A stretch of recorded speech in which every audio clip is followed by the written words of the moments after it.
Craig, just how the squad feeling about the opening match against Romania, and how many levels do you think you'll have to go up to for the game against Tonga? Yeah, feeling good obviously. Got through a nice bit of our attack. There was bits we weren't really happy with, so we're trying to put them into place for this week. We know we have to go up another level. We've obviously played Fiji and Samoa over the last year and so, and we know how tough the Pacific Island teams are, so it's going to be a tough test this weekend and we've got to be at our best. What are you expecting from them? So recent form's not been brilliant, but they've got a number of players that you'll know pretty well, players that have featured the All Blacks and Australia recently. Yeah, they've got really good players. There's some serious players that have came back to Tonga that have shown their hand in previous World Cups and have a lot of experience behind them. We know they're going to be physical, but they've got some really good ball players as well. I think Avili at 10 is a very good boot and he's a very smart player as well, so he'll probably put them around the place nicely and get their big ball carriers into the game. So I know obviously Mala very well from his time at Munster, so I know how physical he can be, so we're expecting that this weekend. Just final question for me, how great was it to have Johnny Sexton back in the green shirt at the weekend, and obviously it's the last few weeks of his career now. How desperate the squad to make it so successful so he can end out on a high. Yeah, hopefully it's more than a few weeks, hopefully it's a few months, but no, it was great for us, great boost for the squad.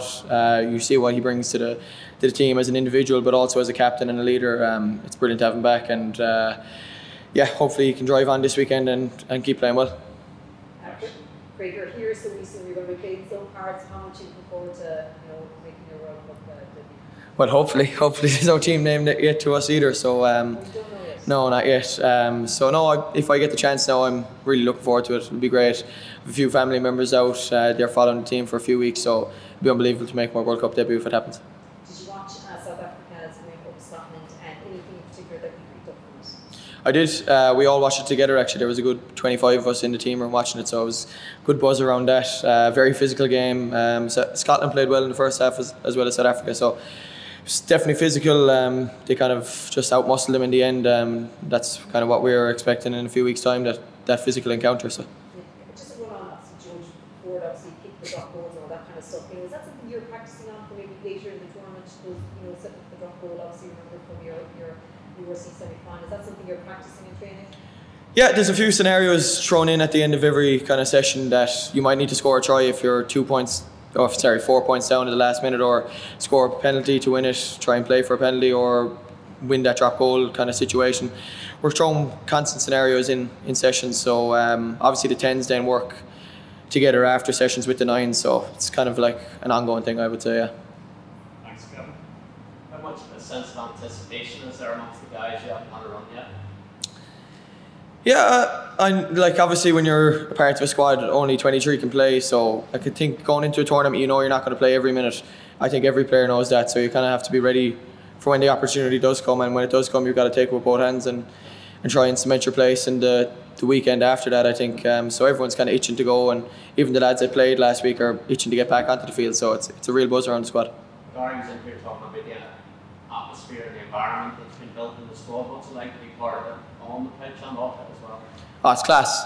It's exactly where you want to be as an Irish rugby player, I think, at a World Cup, involved in this group. I think we've all talked about how good the buzz has been for the last 2 or 3 years, and it's definitely increased as we got over here. The excitement levels in the group are brilliant, but also obviously mixing a lot of hard work, and the first 2 weeks we've landed here we're definitely hard work, but we're mixing it with the crack as well, so it's a very enjoyable place to be. Saw you with holding hands with Johnny Sexton in the welcome ceremony and some of the stuff at the end of the Six Nations. Do the boys like to keep you going a bit, and do you kind of thrive on that? Yeah, they like to take the piss out of my height, as you can tell, but you kind of just have to roll with it. I think if you don't roll with it, you'll probably be fine. There's a few sheriffs in the camp that keep everyone on their toes, so I'd say if I fought against it, I probably would be in big trouble, so I just get on with it. It's good crack, it's good crack. Yeah, just a bit more about Malachy. What sort of personality was he like off the field, and then towards the end of the campaign, what sort of leadership did he show? Obviously a very experienced player as you went on through the championship. Yeah, really kind of quiet guy, humble fella, lovely fella to be around. Always kind of trying to help the young lads get better, even old lads get better, drive standards, and kind of bring new things into the environment that he's picked up along the way. So he's very giving back type of fella, very family orientated as well. I would say he just had a new child, but a lovely fella to be around. What did that Munster win do for you personally? personally, like obviously a shot in the arm for maybe the group as a whole and eventually coming back into Ireland as winners, but what did you do for you?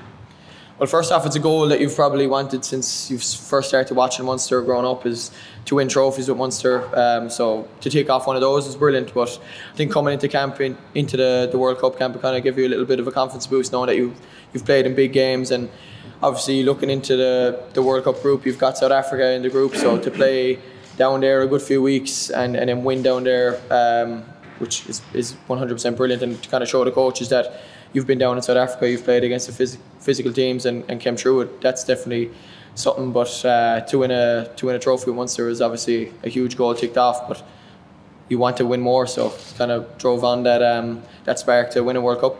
No fear of what is an awesome Springbok challenge, obviously next week. But after your experiences in South Africa, there's no fear there. No, there's obviously no fear there, but we know how good they are, and we'll probably look after that next week. But we've got to look after a tough Tongan side this week. So. Thanks, Ed.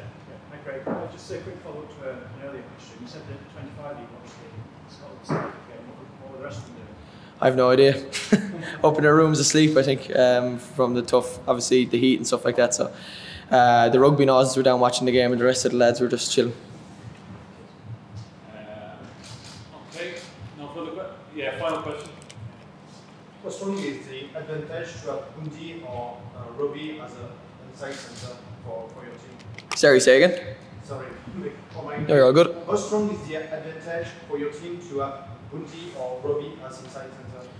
Yeah, the inside centres are brilliant. Obviously, you didn't mention Stu McCluskey there as well, who showed unbelievable form coming into the World Cup and with us the last year and a half. So, like, the competition is very strong. You saw how good Bundy was the other day, and I think anyone that steps onto the field at 12 knows they're going to have to be very, very good to keep their place with the competition. So, like, Bundy's absolutely class, Robbie's class, and so is Stu. So we're blessed there.